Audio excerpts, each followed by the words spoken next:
नाज़रीन, हम बचपन से ही किस्से कहानियों में एक ऐसी टाइम मशीन के बारे में सुनते आए हैं जिसके जरिए कहानियों के किरदार न सिर्फ मुस्तकबिल बल्कि माजी में भी सफ़र करते नजर आते हैं। लेकिन क्या हकीकत में भी ऐसी कोई टाइम मशीन थी या है जिसके जरिए मुस्तकबिल में सफ़र कर सकते हैं? एक ऐसा तजर्बा 28 अक्टूबर 1943 को मशहूर साइंसदान अल्बर्ट आइंस्टाइन ने किया, जिसने सबको हैरत में डालकर रख दिया।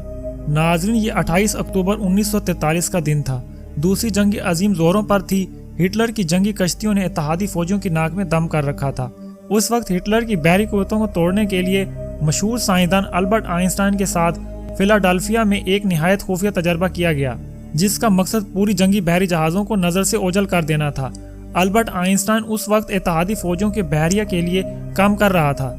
दुनिया की नज़रों से इस प्रोजेक्ट को ओझल रखने के लिए ये जाहिर किया जा रहा था कि अल्बर्ट आइंस्टाइन नेवी के लिए टारपीडो बम और अंडर वाटर बारूदी सुरंगें बनाने के प्रोजेक्ट पर काम कर रहा है, जबकि हकीकत में कुछ और चल रहा था। वो जिस प्रोजेक्ट पर काम कर रहा था, असल में वो तजर्बा टाइम मशीन का था। नाज़रीन, 28 अक्टूबर 1943 को फिलाडेल्फिया में यह तजर्बा जिस जंगी बहरी जहाज पर किया जाने वाला था उसका नाम USS एल्ड्रेज था। ये एक नॉर्मल दिन था। बहरी जहाज़ों के अफसरों और फौजियों को कुछ पता नहीं था कि वो एक खौफनाक साइंसी तजर्बे का शिकार होने वाले हैं।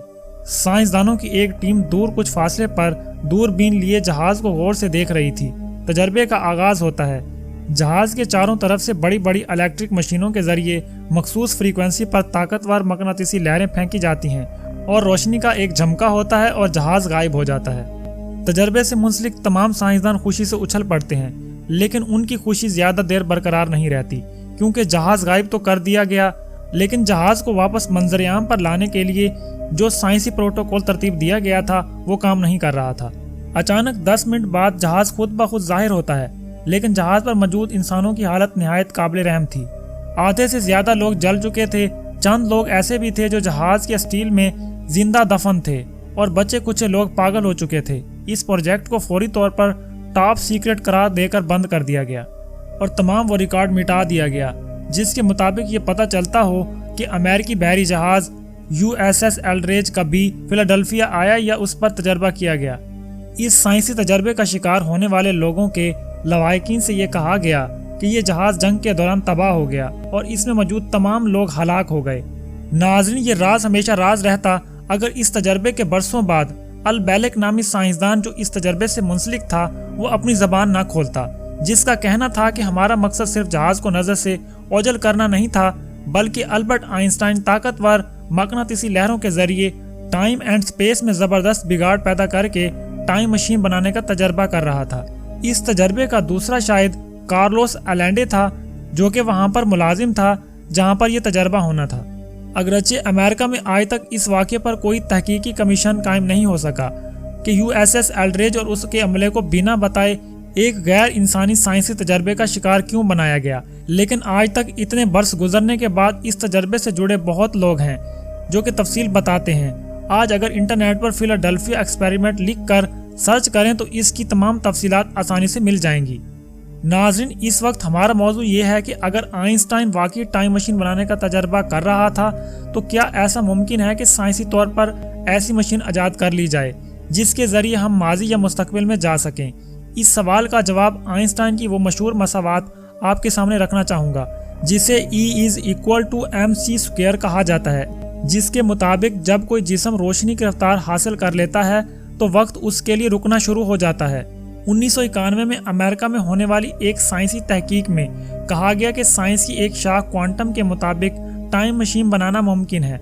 कैम्ब्रिज यूनिवर्सिटी के प्रोफेसर डॉक्टर लेविक बिचर का कहना है कि अगर हम टाइम एंड स्पेस में एक वार्म होल पैदा करने में कामयाब हो जाते हैं तो इसके जरिए माजी या मुस्तकबिल में जाया जा सकता है।